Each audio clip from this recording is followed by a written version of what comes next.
Саламатсыздарбы? Биз бүткүл дүйнөдө маанилүү жана талылуу болгон маселе тууралуу айтып беребиз. Жана бул боюнча ар кандай уламыштарды жокко чыгармакчыбыз.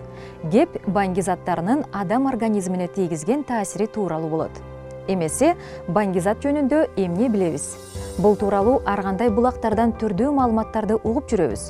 Бирок баңги заты адамдын организмине тийгизген таасири жана натыйжасы кандай болот?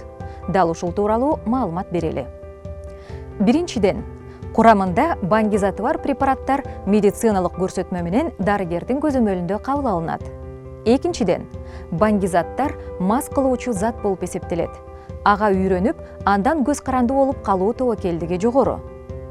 Үчүнчүдөн, баңги затты кабыл алуу сарык, кургак учук жана ВИЧ ооруларын жуктуруп алуу тобокелдигин жогорулатат. Төртүнчүдөн, баңги заттын бардык түрлөрү бүт орган жана ткандарга уудай таасир этет. Ал борбордук нерв системасын, мээни, жыныстык системасын, боор жана бөйрөктөрдү бүлүндүрөт. Эгер саламаттыгы чың адам баңги зат кабыл алса, анын өмүрү кыйла кыскарат. Бешинчиден, баңги заттын таасири менен адам өзүнө болгон көзөмөлдү жоготот. Аны кабыл алган киши ар кандай кылмыштуу иштерге барышы мүмкүн.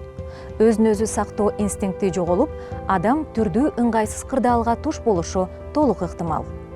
Алтынчы, баңги затты бир канча ирет колдонгондон кийин организмдин ага болгон сезгичтиги төмөндөйт. Бир канча убактан кийин кумар кандыруу үчүн кадимки доза жетиштүү болбой калат. Наркоманиянын курамындагы дозасын көбөйтүүгө аргасыз болот. Натыйжада бул да жетишпей, күчтүүрөгүнө өтөт. Акырындык менен адам дабаасы жок күчтүү заттарды кабыл ала баштайт.